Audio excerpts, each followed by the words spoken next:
when the House of Representatives decided they would do an investigation of the attack on the Capitol on January 6th and what caused it, they first negotiated a true, legit, bipartisan/nonpartisan expert commission, a blue ribbon commission that would have equal representation from Republicans and Democrats. It would be scrupulously nonpartisan, or at least evenly divided.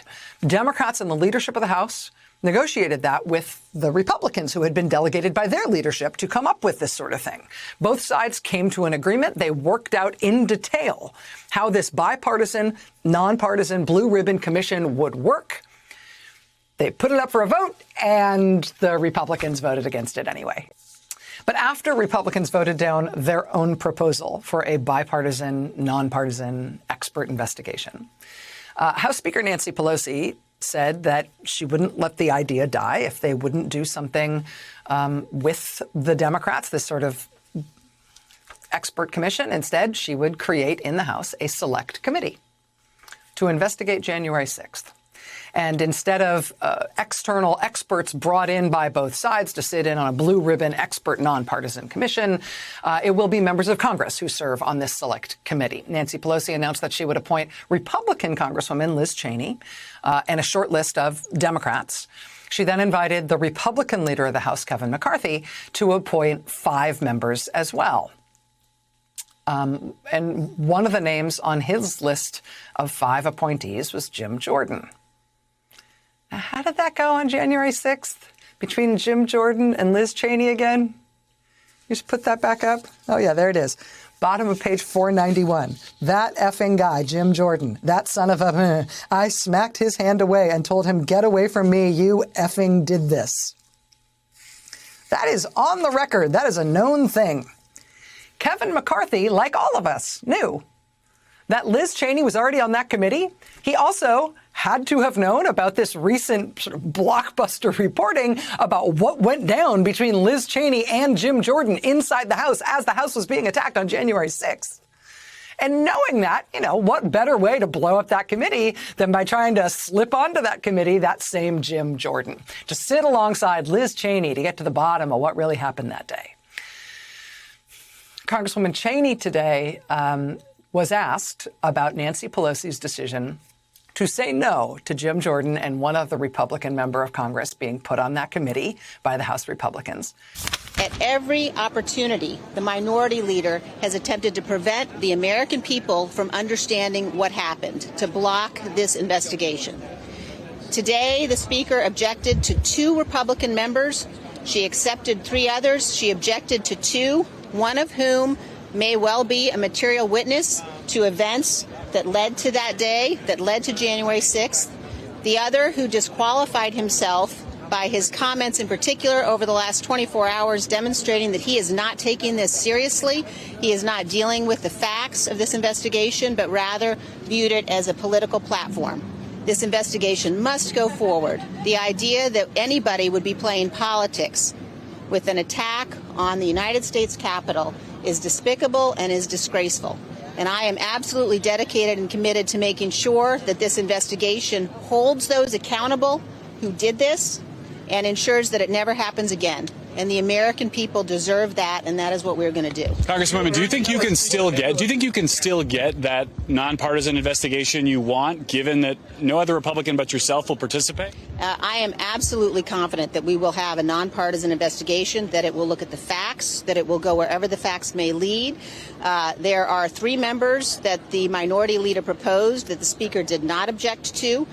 She has objected to 2 members, and the rhetoric around this from the minority leader and from those 2 members has been disgraceful.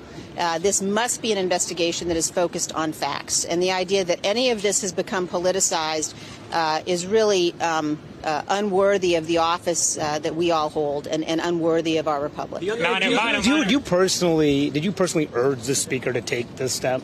I agree with what the Speaker has done. Did you personally urge the Speaker to take this step? I agree with what the Speaker has done. Ahem. That is a meaningful dodge. But, you know, it's a serious thing. It's not just that, like, Liz Cheney doesn't enjoy the company of Jim Jordan. I'm sure he's a delightful, you know, dining companion. I mean, what's on record about how she views Jim Jordan is that she thinks he did it, that he's culpable, that he's part of why the January 6th attack on the U.S. Capitol happened. Right? That reference that she made in the middle of those remarks there to him being a material witness to the crime in question. Listen to that part again.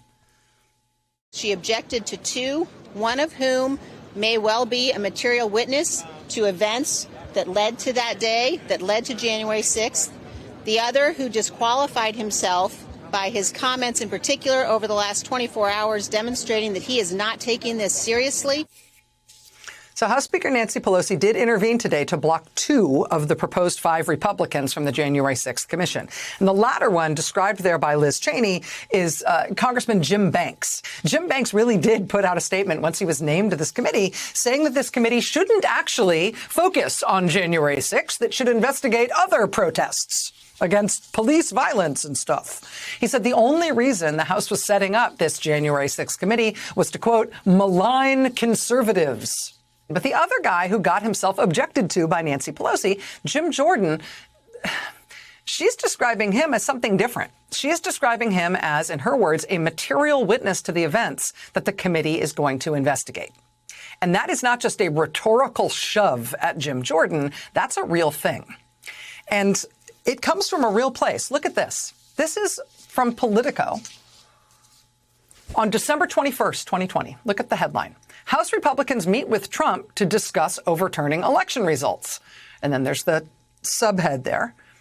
Trump loyalists are planning a last stand on January 6th. Reporter Melanie Zanona from Politico.com describing in that article a series of 3 long meetings that were held at the White House that day in December. She even got a quote from Congressman Mo Brooks of Alabama. Brooks told her, quote, it was a back and forth concerning the planning and strategy for January the 6th.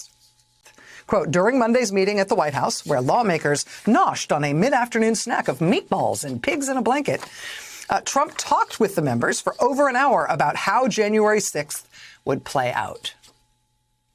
Among the Republicans who met that day in that planning and strategy session to decide what was going to happen on January 6th, this last stand to overturn the election with their actions that day, among the Republicans there for that plotting meeting was Jim Jordan, the congressman from Ohio.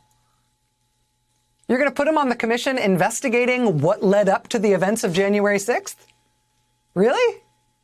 The January 6th Commission is going to be looking at what happened on the day of January 6th and what caused it. Where's a good place to start in terms of what caused it, right? Where's a good place to start in terms of what led Trump supporters to believe that Trump had actually won the presidential election and January 6th would be their chance to block it? Where'd they get that idea? I think there are big problems with this. I think I don't know how you can ever convince me that President Trump didn't actually win this thing based on all the things you see, the 11 million more votes. Americans instinctively know there was something wrong with this election. During the campaign, Vice President Biden would do an event and he'd get 50 people at the event. President Trump, at just one rally, gets 50,000 people. Got 11 million more votes than he did in 2016, and House Republicans won 27 of 27 toss-up races. But somehow, the guy who never left his house wins the election? So that was January 6th on the floor of the House. Jim Jordan making the case that the election must have been stolen, that it shouldn't be certified. Jim Jordan spoke at Stop the Steal rallies. He did media interviews arguing that it was impossible that Trump didn't win, rattling off data and statistics that to him proved that it was impossible that Biden won. This is from Lenig and Rucker's book. Quote, Kellogg, O'Brien, and Kushner brainstormed how to bring the president and vice president back together short of an apology, which Trump would never give. O'Brien proposed having Trump award Pence the Presidential Medal of Freedom, the nation's highest civilian honor. The others liked the idea. They thought the award could recognize Pence's work chairing the coronavirus task force, though they knew it would be interpreted as a post-insurrection peace treaty. You may remember that never happened. You know who did get the Presidential Medal of Freedom from Trump, though?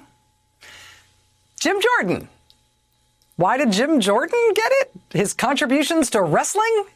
Nope. After Jordan helped with promoting the election was stolen from Trump lie, after Jordan plotted with Trump in the White House about what was going to happen on January 6th, after he did try on January 6th to stop the election results from being finalized, even after the riot had been quelled, after he gave this big stem-winder argument about how Trump must have won. He must have. You can just smell it, can't you? Don't you feel it in your gut?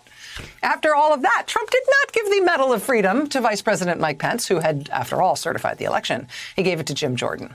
And then 2 days later, Jim Jordan, of course, led the Republicans in opposition as the House voted to impeach Trump for having incited what happened on January 6th. So, yeah, that was a nice try by the Republicans. But no, he's not going to be on the committee. After Nancy Pelosi made that decision today, the Republicans in the House decided that if Jim Jordan can't be on the committee, then no Republicans can be on the committee. And so now the little ray of sunshine here is that there won't be any of those 5 Republican appointees on the committee. There actually will be a substantive inquiry into the January 6th attack and what led to it without Congressman Jim Jordan and Congressman Banks and anybody else who was being put on the committee overtly and openly with the goal of sabotaging it and derailing it and making sure it couldn't do its work. Instead, they'll actually have a commission that looks at it seriously. The first hearings will be Tuesday.